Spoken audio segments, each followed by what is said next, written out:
it's pretty likely that you'll want to have multiple treats for fireworks. You might want multiple treats for your same dog. You may have multiple dogs, and you may have issues over a couple of days around the 4th of July or around New Year's Eve when you tend to hear the fireworks, that people will be setting them off in the neighborhood, or there might be displays on the weekend and then on the weekdays.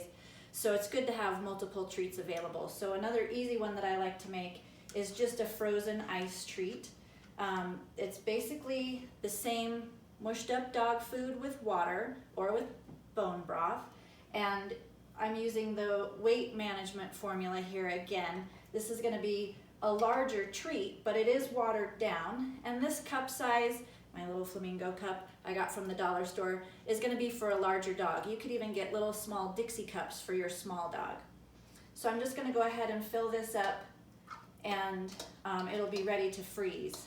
I always like to put a little extra cookie or treat sticking out of it. You can take one of the turkey tendons, or you can take one of your beef tracheas and just have that sticking out. It makes it double the treat with those sticking out of there. So we'll go ahead and have that sticking out of the end.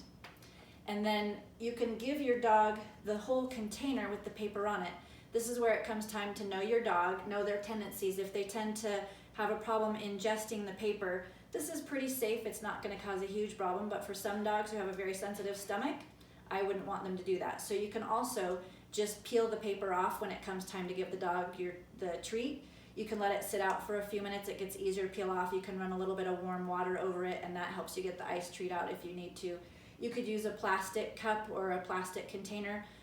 Make sure it's not the kind that's going to shatter, or that's kind of a pain in the neck. But you can just make sure that you run a little warm water over it, and that ice treat will pop right out when it's time to give it to your dog.